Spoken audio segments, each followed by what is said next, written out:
Hello everyone, I'm Almir Rice, artist, photographer, and your host here at Raise Das Artes, where imagination has no limits and the greatest names in art come back to life through conversation. Today, we are about to meet someone whose vision quietly changed the course of modern art, an artist who challenged conventions, trusted emotion over rules, and proved that color alone could transform the way we see the world. His work continues to inspire painters, designers, architects, and creators across generations. Now it's time to hear his story. Please welcome Henri Matisse.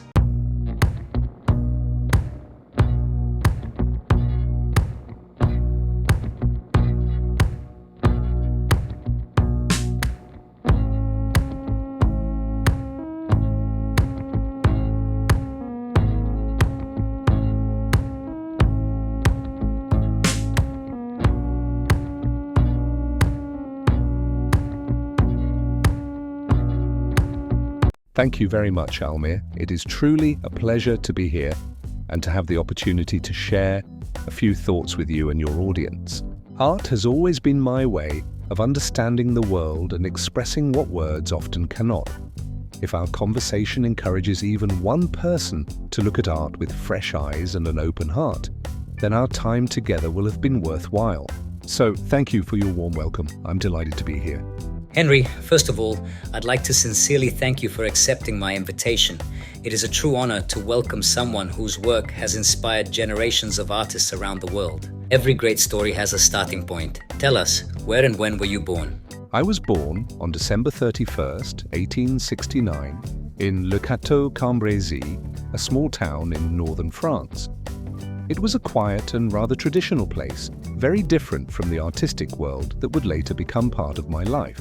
Tell me, your family clearly played an important role during your early years. What do you remember most about your childhood, and what kind of values did your parents pass on to you? I have very fond memories of my childhood. My family valued honesty, hard work, and simplicity. My father was practical and disciplined, while my mother had a remarkable sensitivity to beauty. She loved decorating the house, choosing fabrics, and working with colors, and without realizing it, she awakened something in me. As a child, I enjoyed observing the world around me. I didn't dream of becoming an artist, I was simply curious. Looking back, I believe those early experiences quietly shaped the way I would later understand color, light, and beauty. It's fascinating how unexpected journeys can shape extraordinary lives. I'd love to go back to the moment when art first entered your life. How did you discover painting, and when did you realize it would become your true calling? It happened quite unexpectedly. I was studying law and had no plans of becoming an artist. After an illness while recovering at home, my mother gave me a box of paints to help pass the time. The moment I began painting, I felt a sense of freedom and purpose I had never experienced before. From then on, I knew I had found the path I wanted to follow, even though it was not the future anyone had imagined for me. Choosing art over a secure career must have been a difficult decision. Did your family support that choice, or did you face resistance in the beginning? It was not an easy decision, and there were certainly doubts. My family hoped I would pursue a more stable profession, but I felt an undeniable calling to become an artist. There were difficult years with financial struggles and uncertainty, yet I never lost faith that painting was what I was meant to do. Looking back, every sacrifice was worth it. In the early years of your career, did you already have the bold, colorful style that made you famous, or was it something that developed over time? It certainly developed over time. Almir, like many young artists, I began by studying and learning from the great masters. But I gradually realized that I wanted color to express emotion rather than simply imitate reality. Little by little, I found the confidence to simplify forms and let color become the true language of my paintings. As your artistic vision became clearer, was there a particular moment when you felt you had finally found your own voice as a painter? Yes, there was. It wasn't a single day, but a gradual realization. The more I trusted my instincts instead of following traditional rules, the more authentic my work became. I stopped worrying about painting the world exactly as it appeared and and focused on expressing what I felt. The change gave me the confidence to create art in a way that was truly my own.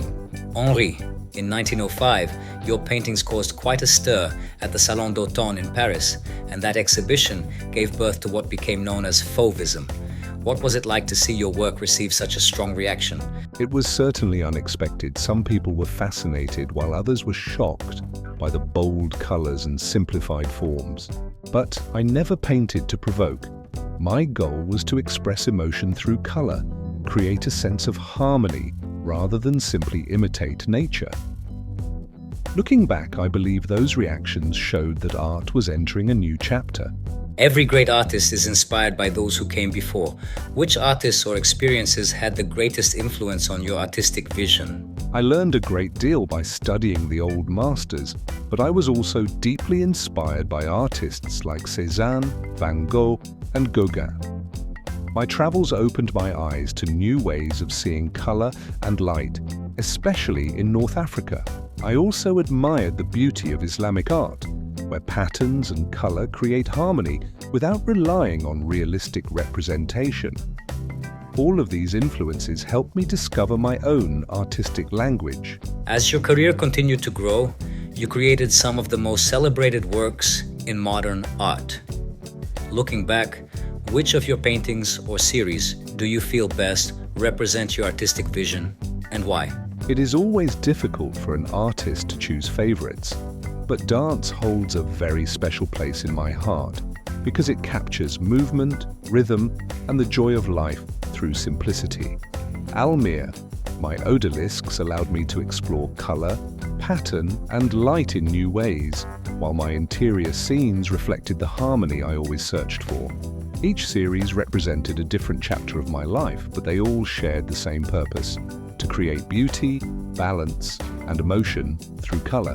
One of the most fascinating stories in modern art is your relationship with Pablo Picasso. You were often described as rivals, yet there was also great admiration between you. How would you describe that relationship? Picasso and I challenged each other throughout our lives. We had very different personalities and artistic approaches, but we shared the same desire to push art beyond its limits. We respected one another deeply, even when we disagreed. I believe our dialogue, sometimes silent and sometimes direct, encouraged both of us to keep evolving.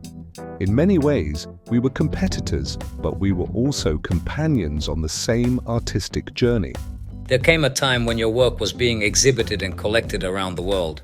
Did you ever imagine that your paintings would achieve such international recognition? To be honest, no.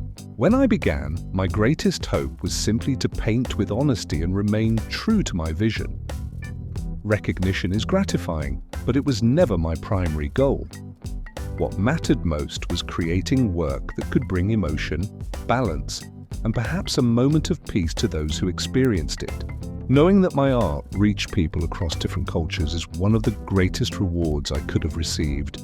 Later in life, you faced one of your greatest personal challenges, when serious illness made it difficult to paint the way you always had. How did you find the strength to continue creating during such a difficult period? Illness changed many things, but it never took away my desire to create. After surgery, I no longer had the physical strength to stand at an easel for long periods. Instead of seeing that as the end of my work, I looked for a new beginning. I picked up a pair of scissors and began cutting shapes from sheets of painted paper. I often said that I was drawing with scissors. What could have been the end of my artistic journey became one of its most joyful and liberating chapters. Matisse. Those paper cutouts became some of the most iconic works of your career. Did you see them as a completely new form of art, or simply another way of expressing the same ideas you had always pursued? For me, they were a natural continuation of everything I had been searching for throughout my life. I was no longer holding a paintbrush, but I was still painting with color, balance, and rhythm. The scissors became another artistic tool, allowing me to simplify forms even further and express ideas with greater freedom. In many ways, those cutouts represented the culmination of everything I had learned as an artist. Many people are surprised to learn that Near the end of your life, you devoted yourself to designing an entire chapel, from the stained glass windows to the murals and even the liturgical vestments. Why was the Chapel of Vence so important to you? The Chapel of Vence was much more than an architectural project. It brought together everything I had learned about color, light, line, and harmony. My wish was to create a place where people could feel peace and hope, regardless of their beliefs. I have often said that it was the culmination of my life's work because it united all the artistic experiences I had gathered over the years into a single space. Looking at the world of art today, what do you hope your legacy will be? More than your paintings, what would you like future generations to remember about Henri Matisse? I hope people remember that art has the power to bring comfort, joy, and serenity. Throughout my life, I never wanted my paintings to create fear or confusion. Almir, I wanted them to be like a comfortable armchair for the mind, a place where people could pause, breathe, and find a moment of peace. If my work continues to inspire others to see beauty in the world, then I believe I have fulfilled my purpose as an artist. Today, your painting, Odalisque Couché or Magnolias, holds the auction record for your work, having sold for more than $80 million. During your lifetime, did you ever imagine that one of your paintings would one day reach such an extraordinary price? No, I never imagined anything like that. I did not paint with the art market in mind, nor did I measure success by financial value. My greatest ambition was simply to create honest work that could express beauty, harmony, and emotion. If my paintings are valued so highly today, I hope it is because they continue to speak to people across generations. The true worth of a work of art can never be measured by its price alone, but by the feelings it awakens in those who experience it. Henri, our conversation has been truly inspiring, and I honestly feel we could spend hours talking about your life and your extraordinary work. But unfortunately, we are coming to the end of today's program. Before we say goodbye, I'd like to ask one final question. What reflection or message would you like to leave for everyone watching us today?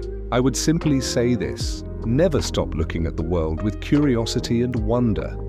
Art is not found only in museums or galleries. It lives in light, in nature, in music, and in the quiet moments of everyday life.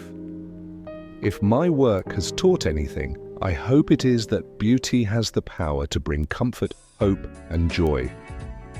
As long as people continue to create, to dream, and to see the world with open hearts, art will never disappear. And before we end, Almir, allow me to say something to you personally. Every artist follows a different path, yet we are all united by the same desire to discover and share beauty with the world. You began your journey through photography and later found another voice through painting. That takes courage. Keep creating with sincerity, remain curious, and never lose the passion that brought you here. Through Reis das Artes, you are doing something truly meaningful, inviting people to discover the lives and ideas behind great artists. I sincerely hope your own artistic journey continues to grow and inspires many others. It has been a pleasure sharing this conversation with you. Henri, I have to say that your words truly touched me. I will carry them with me for the rest of my life. Receiving such encouragement from one of the greatest artists in history is an honor beyond words. On behalf of everyone at Reis das Artes and all those who have joined us today, thank you for accepting our invitation. It has been a true privilege to learn more about your remarkable journey, to understand your philosophy of art, and to discover how courage, passion, and authenticity shaped one of the most influential careers in the history of modern art. And to all of you watching, thank you so much for being with us. If you enjoyed this conversation, don't forget to subscribe to the channel, leave a like, and share this episode with anyone who loves art and great stories. I'm Almir Reis, and this has been another episode of Reis das Artes, Unimaginable Conversations. Until next time, keep your eyes open, your heart inspired, and never stop discovering the beauty that art brings into our lives. Thank you for watching, and I'll see you in the next episode.